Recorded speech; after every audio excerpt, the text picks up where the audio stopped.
Subscribe कीजिए Pakistan pigeon club को और साथ घंटी के निशान को भी दबाइए। शुक्रिया। करो फैसलाबाद ਦੇ ਲੋਕਾਂ ਨੂੰ ਵੀ ਪੈਗਾਮ ਦਿਆਂਗਾ, ਜੀਦਾਰੀ ਕਰੋ, ਪੰਜਾਬ ਵਿੱਚ ਹਿੱਸਾ ਲਿਆ ਕਰੋ।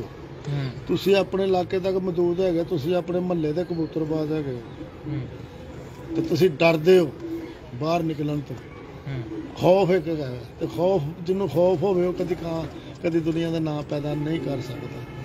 ਸਮਝ ਗਏ ਸਾਜੀ? ਖੌਫ ਤੋਂ ਗੱਲ ਮੈਨੂੰ ਇੱਕ ਯਾਦ ਆ ਗਈ ਹੈ, ਸਾਡੇ ਸ਼ਹਿਰ ਦਾ ਤੇ ਕਾਨੂੰਨ ਹੀ ਦੁਨੀਆ ਨਾਲੋਂ ਵੱਖਰੇ ਹੈ। ਪੁਰਾਣੇ ਕਾਨੂੰਨ ਤੇ ਟੁਰੇ ਆ ਰਹੇ, ਖੌਫ ਨਹੀਂ, ਲੇਕਿਨ ਥੋੜੀ ਜੀ ਹੌਸਲਾ ਦੇਣ ਦੀ ਗੱਲ ਇਹ ਨਾਲ ਨਿਕਲਣ ਦੀ ਵਜ੍ਹਾ ਜਿਹਦੇ ਕਾਨੂੰਨ ਨਹੀਂ ਛੱਡਣਾ, ਲੇਕਿਨ ਲੋਕ ਖੇਲ ਰਹੇ ਨੇ ਉੱਥੇ।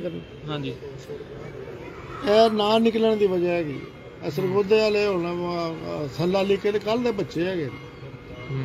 ਹਾਸਨਪੁਰੀ ਹਰੀ ਪੁਰਾਣੇ ਕਬੂਤਰਬਾਜ਼ ਬਚਪਨ ਦੇ ਵਾਲਦ ਸਾਹਿਬ ਤੋਂ, ਉਹਨਾਂ ਦਾ ਇੰਨਾ ਨਾਂ ਕਿਉਂ ਨਹੀਂ ਹੈਗਾ? ਸੱਲਾਲੀ ਦਾ ਕਿਉਂ ਨਾਂ ਹੈਗਾ? ਅੱਜ ਮੁਕਾਬਲਾ ਵੀ ਉਹਨਾਂ 40-40, 50-50 ਲਾਏ ਬੱਚੇ ਨੇ। ਹਲੇ ਜੁਰਤ ਦਾ ਮੁਜ਼ਾਹਰਾ ਕਰਦੇ ਨਾ ਵੀ ਕਿੰਨਾ ਕਬੂਤਰ ਵੀ ਉਡਾ ਕੇ ਵਿਖਾਏ। 7 ਵਜੇ ਤੋਂ ਬਾਅਦ 7 ਕਬੂਤਰ ਬਹਾਤੇ। ਇਹਨਾਂ ਲੋਕਾਂ ਨੂੰ ਫਾਇਦਾ ਹੈ, ਇਹਨਾਂ ਸ਼ਹਿਰਾਂ ਨੂੰ। ਪੰਜਾਬ ਦੇ ਵਿੱਚ ਅਗਰ ਹਿੱਸਾ ਲੈਣ ਤੇ ਇਹਨਾਂ ਨੇ ਜਿੱਤਣਾ।